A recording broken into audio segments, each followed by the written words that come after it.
Warning, this podcast contains the Jersey Devil.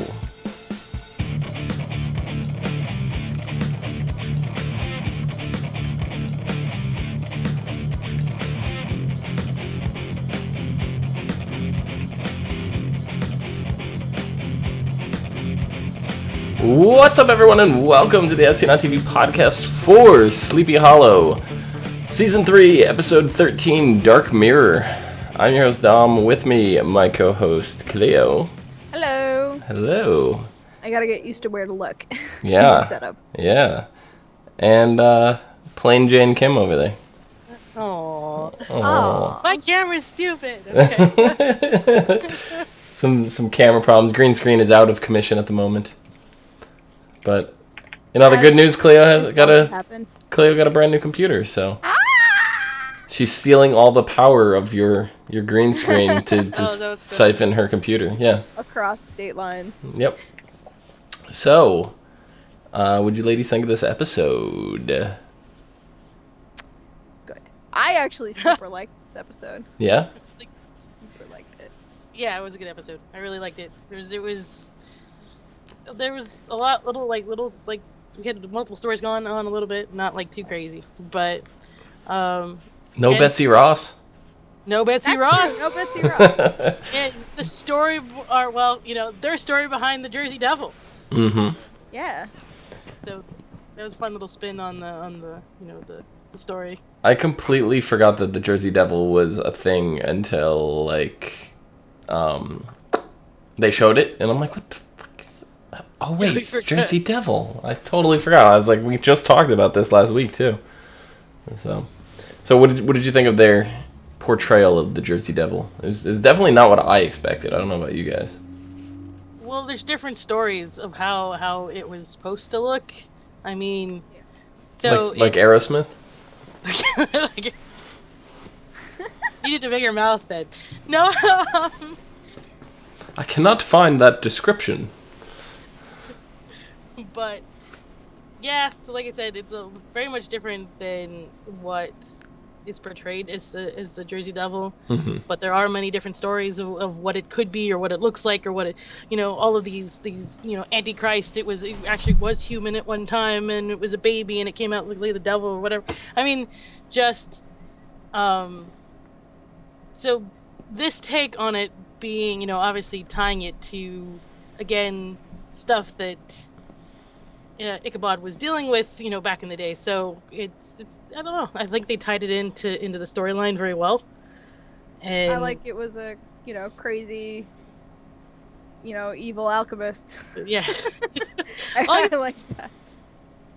Sorry, I immediately thought Full Metal Alchemist. Yeah. And that's what I thought the whole time, because he made himself with alchemy, he's a chimera, all that shit. Right. I was surprised that no one throughout the whole episode used the word chimera. Because they've faced a chimera before, right? I think. It was not the typical chimera, but they've faced some sort of thing that they called a chimera. Yeah. And technically that's what he is. Yeah. In spec. The head of a goat, skin of a snake, tail of a scorpion. That scorpion tail was... I like that thing came out of fucking nowhere. It's yeah. Yeah, it did. It was like... Because we kept talking about the poison, the tail, and then all of a sudden, just in the middle of the episode, and it's like, where did you come from this whole time? He was walking around. We sort of saw at one point him have the scorpion tail, but then I sort of dismissed it because Crane said something about a snake. And then the episode was going on, and I was like, what's this besides his scales? It's like, what? What's the poison part? And then his, fat, the stinger came out. I was like, oh, shit. Yeah. Yeah. That was kind of crazy. Very much crazy. Didn't expect Crane to get jabbed by it, that's for sure. Yeah. And we haven't had, this kind of monologuing bad guy in a while. That wasn't the main bad, you know what I mean? Right. Oh, yeah, he was very... So that was super nice to just have, let me tell you my evil plan. He's very proper. I don't know, the accent and the very properness of this guy, and he's just like these big old, horns and shit, and I'm like, if I knew you were back, we would have had tea. It's like, oh, okay. Yeah, we found out it was Leeds. It was his name. Was experimenting with genetic mutation, which he ended up experimenting on himself to create the Jersey Devil. And they discover who he is, and they go exploring. They find his house, which is really just a cellar that's left at this point. But the interesting part was the symbol, that Abby found, and then it was wrapped in like this wax cylinder, which turns out to be the world's first movie projector.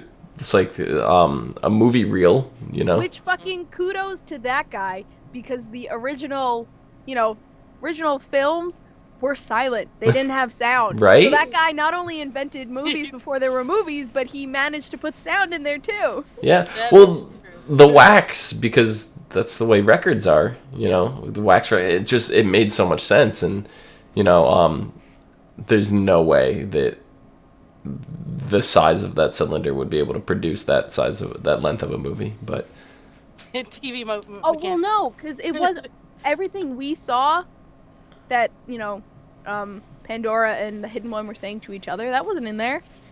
It seemed like it was to me.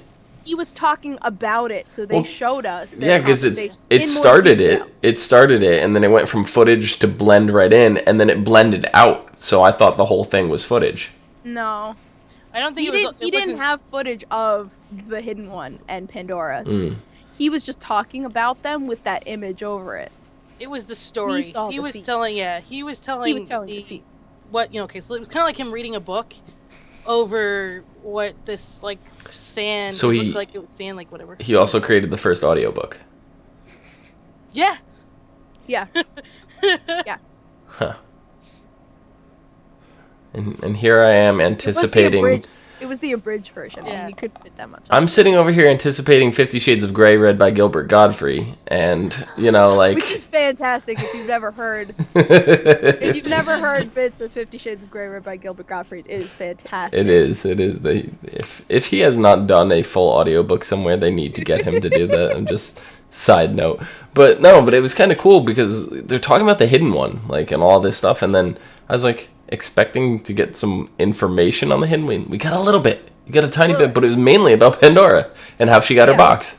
Mm-hmm. Yeah. So, it was and how the people in her village dicked her over. Yeah, well, not just her, him too. Well, yeah. But she was the only one who really believed in him. Right. And everyone else just like, nah. So, she was a servant, and this one god was made to live below the earth, whatever, and she would bring him flowers and different things that were, forbidden, and kind of showed her affection toward him that way. And then he reveals that he has to guard this box, and inside this box is all of the world's evils. It's basically the story of Pandora that we know already, with the exception that the Hidden One is maintained to guard it, and his brother is siphoning all the remaining evil energies in the world into his hourglass. And only the power of the box contains the way to defeat him. So, sure enough, she goes and opens her box for his brother. Yes, I worded it that way intentionally. I could tell. Yeah. Not many relationships can bounce back after you open your box to the brother. No, it's very true. What I mean, it's obviously it's the concept of heaven, hell, kind of. What seemed to. I jumped over. Forget her box. Can't afford to stop. Can't wait. I'm done with her box. I'm done. Whoa! Bold claims. Bold claims. I don't believe you are. Just wait till you see it again. Once you go ancient Mesopotamian, you don't go back. Kian. Yes. Okay. So it somewhat seems to be portraying good and evil, right? More or less. Yeah. Golden, dark, blah blah blah blah blah. So I don't know. Like, I'm getting one. Like, obviously, though, even though it's a resilience of good and evil, I think they're both kind of on the bad side anyway. Obviously, they're enslaving human races. There's still power corruption kind of thing going on. Yeah. But for some reason, in my head, I'm thinking this symbol. Though I know that the symbol she found, and obviously in his tomb, where he was in the underground, I'm starting to wonder if it's not a symbol for him, but a symbol for his brother. That's So interesting. what you're saying is that he's Prince. He's Prince, the artist formerly known as Prince. Because Prince turned his name into a symbol, so maybe this guy did too. The thing is, I don't think she's being contacted, because I don't think he's actually, even though he says defeat him, I don't think he's dead. I think he's still. Yeah, I agree.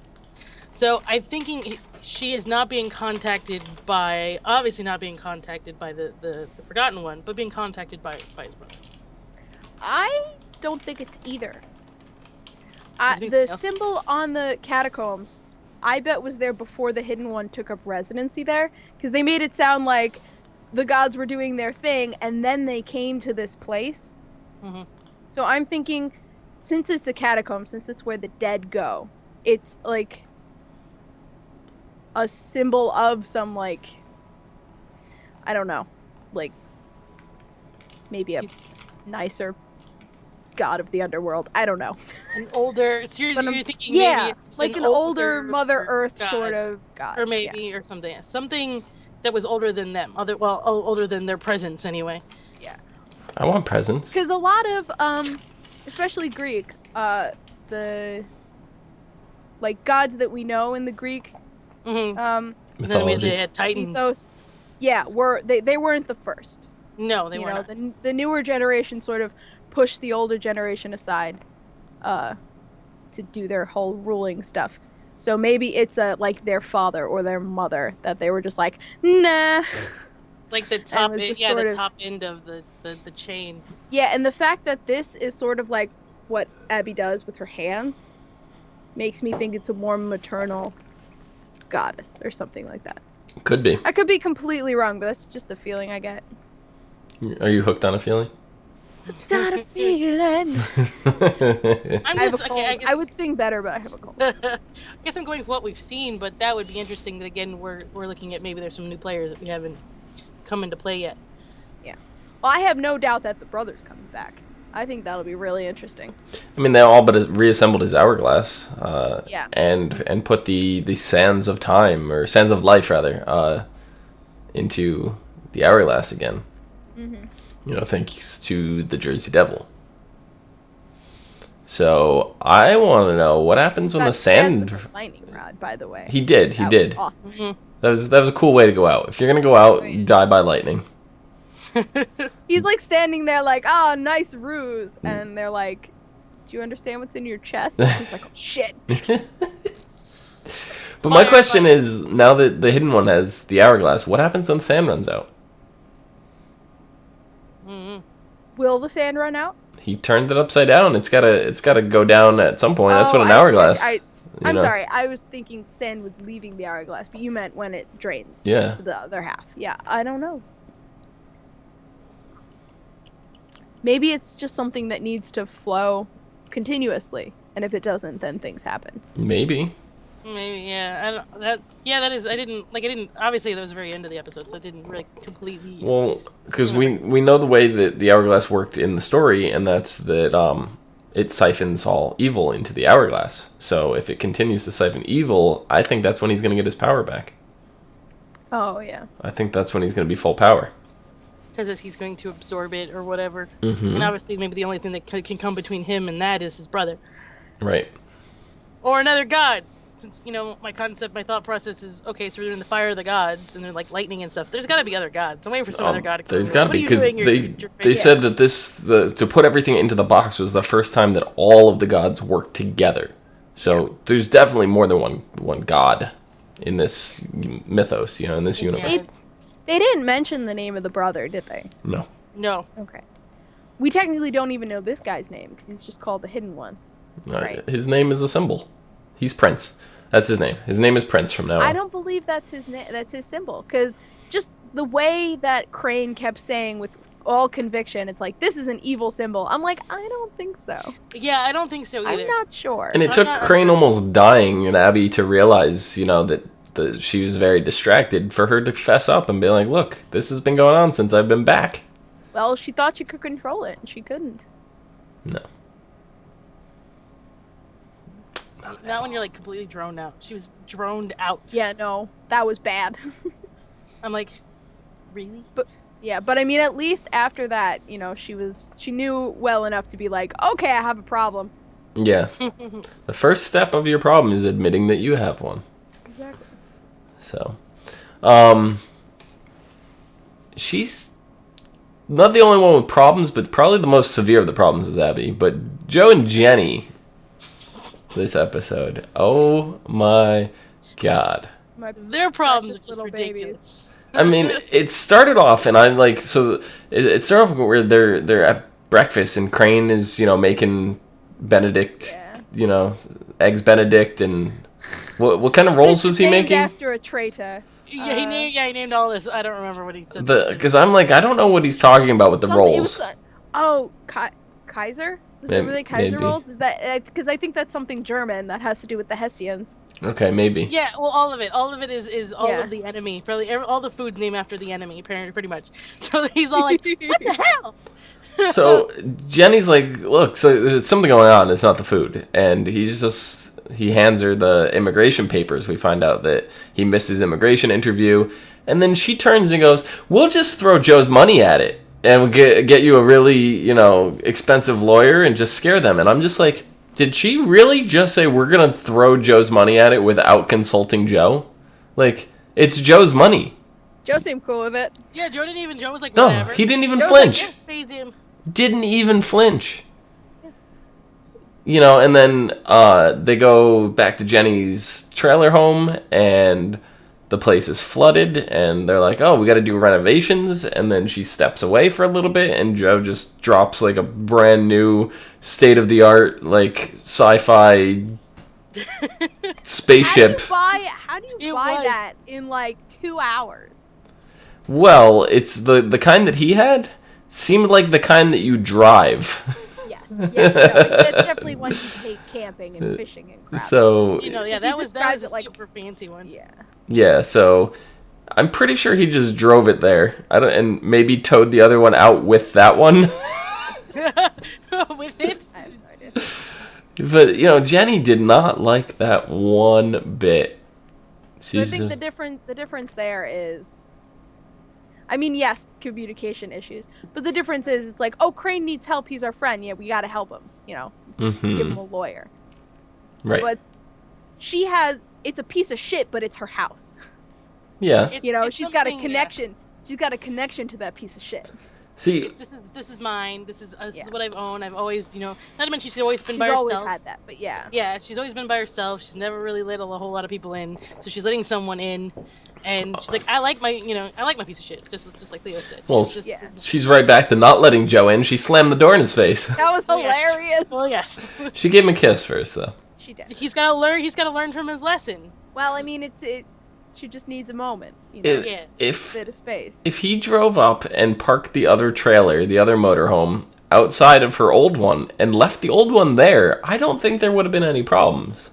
She would have been like, you shouldn't have. No, really, you shouldn't have. I don't want it. Send it back, and that's the end of it, But he went out of his way to, like, take all her stuff out of it, put it in storage. I think it was more of that than anything. I think that was his problem too, was that he touched all of her stuff and moved it all around. And it was not where she needed at the emergency. Exactly. She's like, now I don't know where anything is. This is my mess. I knew where all my mess was. I knew what everything is in my mess, and you cleaned my mess, and now I don't know where the fuck anything is. Yeah. I remember one time when I was in high school, one of my friends wanted to borrow a DVD, and I was like, oh, it's up in my room. Hold on, he came into my room, and I literally reached into a pile of clothes and pulled the DVD out. You knew exactly where it was. I knew where it was, and I just handed it, and they looked at me like, what? I was like, it's my organized mess. So I get it. And then if somebody ever came into my room and cleaned, because I've had, girlfriends come over and clean up my room, and I'm just like, I stop. Where is everything? Like I'd go out for work and come home and my room would be spotless and I couldn't find anything. It's a nice gesture, I get it, but now it's like for the next month and a half I'm like, well, where is this? I need this. Where is it? So I get it, Jenny. I get it. So, you ladies have anything else for this episode? I feel like I'm missing a bunch of stuff, you know? We haven't talked about yet? Because I guess not, though. No, I mean, we really much touched on everything. I think everything was grouped up really well. Yeah. I think it's like... It was very concise. Oh, yeah. I was a little disappointed while we got a lot of stuff surrounding Franklin. We didn't get Ben Franklin again. Right. They made jab at how Franklin wasn't okay with genetic mutation, but he's okay with creating kindreds, you know? Oh, yeah. Well, I think that's the line, isn't it? It's a weird line. Is it? But he's raising the dead? Leeds, like, pointed it out. Yeah, it's like... It's like, you're okay with bringing the, you know, hordes of, you know, undead back to life, but putting animals together was a bad thing. Or alchemy in general, I guess, was they even looked down on him for his alchemy. Yeah. Yeah, because he was not... It wasn't just science he was using. He was using magic. And I think that was the line for Franklin. Right. Yep. But, yeah. Apparently put spoons on nether regions. That, I was going to mention that because that part, Abby's face was just like, you can't be serious. Do I have a spoon? Can we? Come on now. I think it's all over. Will this work? Everywhere. Oh my god. That Benjamin Franklin loved his parties and loved his ladies. Mm-hmm. Yes. Yep. He had most of the STDs you could get at the time. Most of them, but not all. Probably not all. See, Benjamin Franklin clearly never played Pokemon. Like, the objective was to catch them all, right? I don't think in this instance. No? That's not what you want to do. Okay. Next episode is called Into the Wild. On an FBI team building day, Abby and Sophie come face to face with a monster that may finally blow their cover with Reynolds. Meanwhile, Jenny and Joe find themselves in possession of something precious, and Crane discovers that the symbol from the catacombs may be more important than he realized. So, yeah. Dun, dun, dun. What is that face, Clio? Sorry, I was trying to look at a... I'm sorry, I was trying to look at a thing, and it, never mind. I'll explain later. Just the face. Well, on that note... Yes. Clio, where can the people find you explaining later? They're not going to find me explaining it at Cliomoto on Twitter. Oh. There, I won't explain it there. Okay. And Nobody gets to know. Not on Twitch either? No. How about on Pinterest? Definitely not. Instagram. Kim, where can the people find you? At the Twitters at HUFFITY, PUFFITY, and what the fuck? Cleo's trying to steal your spotlight. I see. She's like, pay attention to me. Me. And on Twitch at Uramew. I didn't mean to die while you were speaking. BIRAMEW. Uramew. BIAERMEQZX Mew.com. You can find me down below at Phenomenon, PHENOMEDOM. You can also find us all and more on Facebook, Gmail, G+, Twitter. I'm just gonna wait for her to choke again. And right here on YouTube at /ASOTV podcast for some more podcasts for some of your favorite TV shows. Till next week. See you guys later. Bye. Are you okay? I tried to take a drink and then started choking on it. Are you okay? You gonna make it? Mm-hmm. Okay.